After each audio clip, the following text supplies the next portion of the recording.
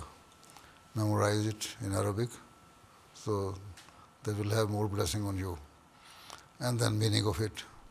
Ponder over it. What are the meaning of it? And then try to practice accordingly. Right?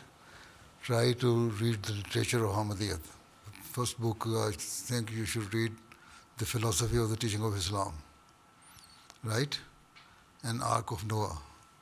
That will help you to increase your religious knowledge and understanding about Islam and Ahmadiyyat. So, when you finish these books, then you ask me again, then I will let you know. I'll send you a letter. Sorry. Jazakallah.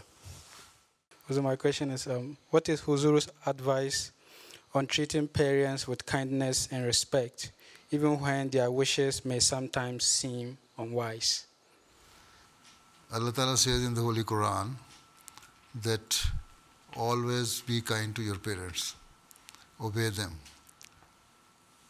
in all the matters, apart from that when they are speaking against Allah Ta'ala or His commandments or against your religion, the true religion of Islam. Then you should not follow them. Otherwise, try to respect them, be kind to them, and Allah Ta'ala will bless you because of that. Sometimes you think their advice is unwise. You think now you are a PhD student, and after completing your PhD, you will be more knowledgeable person than your parents. They did only examination council secondary school at the most. But you think you are more educated, so you are more wise than them. No. Whether you are more wise than your parents, even then, you should obey them, respect them. And in your tradition even, traditionally you will have to respect your elders. Yes. Right? Yes, and Africans are very particular in this. Yes. Right? Yes. So you have to follow your tradition as well.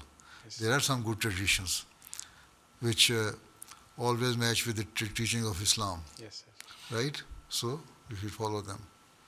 Inshallah. Apart from, if they order you against the teaching of Islam or Quran or Allah Ta'ala, then say no, I will not accept this, otherwise you should follow them.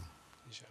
Okay? Yes. Or if you don't follow them, just kindly treat them and diplomatically refuse their order or whatever they are saying. Right? Yes. Never be harsh to them. پیارے حضور، آج کے دور میں خاص طور پر مغربی معاشرے میں یہ فکر کی بات سامنے آتی ہے کہ نوجوانوں کا خدا، دین اور مسجد سے تعلق کم ہوتا جا رہا ہے، لیکن جب غیر نصابی سرگرمیوں اور پروگراموں کی بات آتی ہے تو نوجوان اس میں دلچسپی دکھاتے ہیں اور شامل بھی ہوتے ہیں۔ پیارے حضور کی کیا رہنمائی ہے کہ ہم ان سرگرمیوں کو جیسے کھیل، سیر یا تفریحی پروگرام کس حد تک استعمال کریں تاکہ نوجوان کو آہستہ آہستہ دین اور مسجد کی طرف متوجہ کیا جا سکے؟ تمہارے کیا خیال ہے کس طرح ہونا چاہیے؟ استعمال کرنا چاہیے کافی حد تک، جو بھی سوال یہ ہے کہ کوئی نہ کوئی اس کے لیے اٹریکشن تو آنی چاہیے نا۔ بالکل۔ تو ان کو اپنے قریب لاؤ نا، اٹیچ تو ہوں گے نا۔ جی۔ جب قریب آئیں گے تو خود کچھ نہ کچھ تمہارے سے سیکھیں گے بھی. اگر آپ لوگ مربی صاحبان اور جو آپ کی عملہ کے ایگزیکٹو ممبر ہیں وہ سارے نفل پڑھنے والے ہیں, تہجد پڑھنے والے ہیں, نمازیں باقاعدہ پڑھنے والے ہیں, اللہ تعالیٰ پہ بڑا فرم ایمان ہے, پکا ایمان ہے اور اس پہ ایکسپیرینس بھی ہے کچھ, تو وہ جب ان کے ساتھ باتیں کرو گے, بتاؤ گے, تو ان میں بھی پیدا ہوگی یہ روح, تو ایسا ایسا وہ قریب آتے جائیں گے. لیکن اسے ایک دم کہہ دینا کہ تم نماز نہیں پڑھتے, تم چلو بڑے نماز ہو, چلے دوڑ جاؤ یہاں سے, تو پھر وہ دوڑ جائیں گے, پہلے ہی دوڑے ہوئے ہیں اور دوڑ جائیں گے. اس لیے ان کو قریب لانے کے لیے جو کر سکتے ہو کرو. قرآن شریف میں تو اللہ تعالیٰ نے حضرت صلی اللہ علیہ وسلم کو فرمایا اگر تو ان پہ سختی کرے گا تو یہ تیرے پاس سے دوڑ جائیں گے. اللہ تعالیٰ ہی ہے جس نے ان کے دلوں میں الفت اور محبت پیدا کی ہے, دین سے محبت پیدا کی ہے نا. اللہ تعالیٰ نے پہلے قرآن شریف میں کہہ دیا کہ اللہ تعالیٰ نے پیدا کی ہے, اس کو صرف ابھارنا نکالنا تمہارا کام ہے. ان کے لیے دعا کرو, مربی کی حیثیت سے 2 نفل پڑھا کرو روزانہ ان کے لیے, اپنی نمازوں کو توجہ دو, ان کو پتہ ہو کہ اس مربی کا تعلق اللہ تعالیٰ سے ہے, اللہ کے فضل ہیں, تو پھر وہ تمہارے سے خود تعلق رکھیں گے اور قریب آتے جائیں گے. لیکن اگر وہ کھیل کے ذریعے سے یا ایکسٹرا دوسری ایکٹیویٹیز ہیں ان کے ذریعے سے بھی آتے ہیں قریب, تو کم از کم آتے تو ہیں نا, اس بہانے مغرب کی نماز ہی پڑھ لیتے ہیں یا عصر کی نماز پڑھ لیتے ہیں یا 2 دن تمہاری صحبت میں رہ لیتے ہیں, کچھ نہ کچھ تو اللہ رسول کی بات کان میں پڑتی ہے ان کی. تو ان کو قریب لانے کے لیے دوسرے یہ ہے کہ نئے نئے راستے بھی ایکسپلور کرنے چاہیے نا, صرف یہ نہیں جو ہماری ٹریڈیشنل جو چیزیں چل رہی ہیں انہیں کو ہم نے لینا ہے. جو ایسے لوگ ہیں ان سے پوچھو کہ یہ اسلام یہ کہتا ہے, تمہارے یہ عمل ہیں, ہم یہ چاہتے ہیں ہماری جماعت اس طرح بنے. خلیفہ وقت اس بات پہ بار بار تلقین کرتا رہتا ہے, حضرت محمد صلی اللہ علیہ وسلم اس لیے آئے تھے. اب بتاؤ اس کو حاصل کرنے کے لیے ہم کیا طریقہ اختیار کر سکتے ہیں کہ ہم سب یہ نہ کہنا کہ تم ایسے ہو جاؤ, کہ ہم سب اس کو عملی زندگی میں حصہ بنانے والے ہوں, پریکٹس کرنے والے ہوں ان باتوں کو. کوئی اپنی تجویزیں دو نا, تو وہ بھی کچھ دے دیں گے, باتیں کریں گے, وہ سمجھیں گے ہماری انوالومنٹ ہے اس میں. یہ جو انٹریکشن ہے اس سے بھی بڑا فرق پڑتا ہے. تو ان کو انوالو کرو باتوں میں بھی اور ان سے مشورے بھی لو. یہ نہیں ہے کہ تم دین سے پرے ہوٹے ہوئے تو اس لیے تم کوئی کام کا مشورہ نہیں دے سکتے. ان میں کانفیڈنس پیدا کرو تو وہ پھر قریب آئیں گے. ٹھیک ہے جی انشاءاللہ. تم لوگ پہلے تو ڈرا دیتے ہو مولویوں والی باتیں کر کے ہیں. ٹھیک ہے, جی حضور, نوجوانوں کو قریب لاؤ. انشاءاللہ جزاک اللہ. اسی طرح نیو کنورٹس کو بھی جی ان کو بھی بتاؤ, آہستہ آہستہ قریب لاؤ.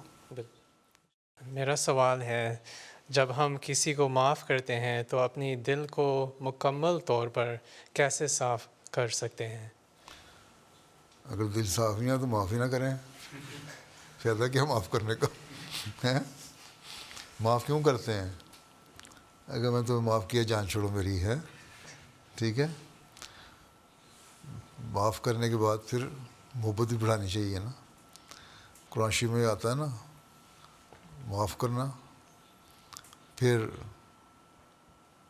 اس کے اوپر احسان کرنا. ٹھیک ہے, وہ احسان یہ ہے کہ پھر اس کے ان کو کچھ تحفہ دے دو, ان سے اچھے تعلق رکھو, ان کے لیے دعا کرو, اپنے لیے دعا کرو کہ اللہ تعالیٰ ہمارے دل کو بھی صاف کرے, ان کے لیے بھی دعا کرو ان کے دل بھی صاف ہوں. اور پھر آنسر نے فرمایا تحفوں سے محبت بڑھتی ہے, تو تھوڑا سا تحفہ بھی دے دیا ان کو, اس کو احساس پیدا ہوگا کہ ہاں واقعی اس نے دل سے معاف کیا تھا. اور جب آپ تحفہ دیں گے تو آپ کو بھی خیال ہوگا کہ ہاں جب میں نے تحفہ دے دیا تو اب منافقت دل میں نہ ہو میرے. یہ تو ہپوکریسی ہے نا کہ وہ معاف بھی کر دیا, اندر دل میں کینہ اور وینڈکٹیونیس ہو, وہ نہیں ہونی چاہیے. ٹھیک ہے, تو دعا بھی ہو اور ساتھ عمل بھی ہو. ٹھیک ہے نا, پھر ہی کر سکتے ہیں. بہت مشکل کام ہے معاف کرنا. Whilst elaborating further, Hazrat Amirul Mu'mineen told an incident narrated by the Promised Messiah alayhi salam about how Hazrat Imam Hussain radhiyallahu anhu forgave a slave in relation to the interpretation of Surah Al-Imran, verse 135 of the Holy Quran. حضرت مسلم علیہ السلام نے ایک واقعہ لکھا ہے قرآن شریف کی آیت کی تشریح کرتے ہوئے کہ ایک ملازم تھا, اس کو گرم پانی گرا دیا ان پہ. کئی دفعہ بیان کر چکا ہوں, پتہ بھی ہوگا آپ کو. تو آپ نے گھور کے دیکھا تو انہوں نے آیت کو پڑھی کہ اللہ یہ کہتا ہے غصے کو دباؤ. انہوں نے کہا اچھا غصہ دبا لیا, پھر اگلا انہوں نے کہا یہ بھی اللہ تعالیٰ کہتا ہے کہ معاف بھی کرو. انہوں نے کہا معاف بھی کر دیا. ہاں پھر انہوں نے کہا اللہ تعالیٰ تو یہ بھی کہتا ہے احسان بھی کرنا چاہیے. اچھا کہتا ہے میں تمہیں احسان کیا, تمہیں آزاد کیا. اس زمانے میں تو سلیوری تھی نا, سلیوس تو رکھے ہوتے تھے نا, یا غلام رکھے ہوتے تھے جس کو کہہ سکتے ہیں سلیو. اس طرح تو نہیں تھے اسلام میں جس طرح انہوں نے بنایا ہوئے ہیں. غلاموں کے بھی حق تھے. وہ غلام تھا اللہ تعالیٰ نے کہ وہ ان کے کام کرنے والے تھے نا, نوکر. اللہ تعالیٰ نے تمہیں آزاد ہے, تم جو مرضی کرو. یہ احسان کیا. تو حضرت موسیٰ نے لکھا ہے کہ دیکھو کہ ایک بندے نے اپنے مالک پہ پانی گرا کے اس کو نقصان پہنچایا لیکن آزادی حاصل کر لی. یہ ہے معاف کرنے کا اسٹینڈرڈ. پیارے حضور, میرا سوال ہے کہ شہید کا جسم شہادت کے بعد خراب نہ ہونا اور اس کا خون تازہ رہنا اور اس سے خوشبو آنا حقیقت سے کس طرح تعلق رکھتا ہے؟ دیکھو جی, یہ تو لا آف نیچر کے خلاف ہے کہ بندہ دفنایا ہو اور زمین میں چلا جائے. جو نیچرل پروسیس ہے اس کو ہڈیوں کا گوشت کا گل سڑ جانا یا وہ ہونا, وہ تو ہوتا ہی ہے, ہر ایک کے ساتھ ہوتا ہے. یہ نہیں ہو سکتا کہ آپ نے 2 سال بعد 4 سال بعد شہید کے قبر کھو دیں گے تو وہاں اس کو تازہ جسم اس کا ہوگا. اتنا انبیاء کا بھی نہیں ہوتا, تو شہیدوں کا کتنا ہوگا؟ انبیاء کا تو اونچا کام ہے نا. تو اس سے مراد صرف یہ ہے کہ ان کا جو رتبہ ہے وہ اللہ تعالیٰ کی نظر میں ایسا ہے کہ وہ ہمیشہ یاد رکھتے ہیں. اور دوسرے جو تم رشتہ دار ہیں اس کے دعا کرنے جب جاتے ہیں تو اس کی یاد تازہ رہتی ہے, اور اس کی یادوں کی وجہ سے وہ اپنے آپ میں بھی انقلاب پیدا کرنے کی کوشش کرتے ہیں. ٹھیک ہے, شہید ایک سبق دے کے جاتے ہیں کہ ہم نے قربانی کی ہے دین کی خاطر, تو آپ لوگ بھی قربانی کرنے والے ہوں. یہ ہے اس کی تازہ ہونا, اس کا جسم, اس کی یاد, اس کا خون. اس کا خون آپ کو یاد دلاتا رہے کہ میں شہید ہوا تھا, میں نے اپنا خون بہایا تھا ایک مقصد کے لیے, اس مقصد کو تم نہ بھولنا. تو یہ یاد تازہ کرنا ہے, یہ تازہ رکھنا ہے. اور شہداء کی خوشبو جو ہے وہ اس طرح پھیلتی ہے. ایک میٹافور ہے, تمثیلی باتیں ہیں کہ اس طرح خوشبو پھیلتی ہے کہ ان کی نیکیاں جاری رہتی ہیں. ٹھیک ہے, وہاں اللہ تعالیٰ کے ہاں جا کے اگلے جہان میں اللہ تعالیٰ ان کی روح جو ہے ان کو ایک نیا جسم دیتا ہے, پھر ان کو جنت میں بھیجتا ہے, اور وہاں ان کے ہر طرف خوشبو ہی خوشبو ہوتی ہے. اس لیے اللہ تعالیٰ نے کہا ہے قرآن شریف میں بھی کہ ان کو مردہ نہ کہو, یہ زندہ ہیں. اس لیے کہ اللہ تعالیٰ نے ان کی یادیں ہمیشہ زندہ رکھیں اور اپنے نزدیک بھی ان کو ایک مقام دے دیا. ٹھیک ہے, باقی یہ نہیں ہو سکتا کہ جو لا آف نیچر ہے اس کے خلاف ہو جائے کچھ. ٹھیک ہے, ہاں پریزرو کرتے ہیں بعض باکسز میں 50 سال 40 سال باڈی پریزرو رہتی ہے. ہو سکتا ہے وہ اندر اس کے باڈی میں اندر جو اس کا پروسیس کا ہے جو وہ تو ہوتا ہوگا, گوشت بھی چھوڑتا ہوگا, ایک حد تک ہی رہتا ہے نا ہڈیوں کے ساتھ گوشت, لیکن اس میں بو نہیں آتی ہے, تابوت خراب نہیں ہوتا, تو اس کو اسی طرح دفنایا جا سکتا ہے. لیکن بعض دفعہ جب تابوت ٹوٹ جائے تو اس میں سے جس طرح مردے میں یا مرے ہوئے انسان کا آتا ہے اسمیل آتی ہے, اس میں سے بھی آتی ہے پھر. ٹھیک ہے, وہ نہیں ہے. پرانے زمانے میں جو ایجپٹ میں جو ٹیکنالوجی تھی اس زمانے کی, وہ مومیز بناتے تھے ہیں, وہ انہوں نے ساتھ کچھ کیمیکل لگاتے تھے نا, رکھتے تھے پریزرو کر کے. تو اس زمانے میں جو فرعون تھے اس زمانے کے یا بڑے لوگ تھے, ان کو مومیز بنا کے تو ان کو پریزرو کر لیا کرتے تھے. یہاں ابھی بھی رکھی ہوئی ہیں, میوزیم میں رکھی ہوئی ہیں نا مومیز, جا کے دیکھو. کبھی دیکھی ہیں؟ کبھی دیکھو جا کے تو پتہ لگتا ہے. میں گیا تھا یہاں ٹیورن میں بھی ایک ان کا میوزیم ہے, وہاں بھی انہوں نے مومیز رکھی ہوئی ہیں.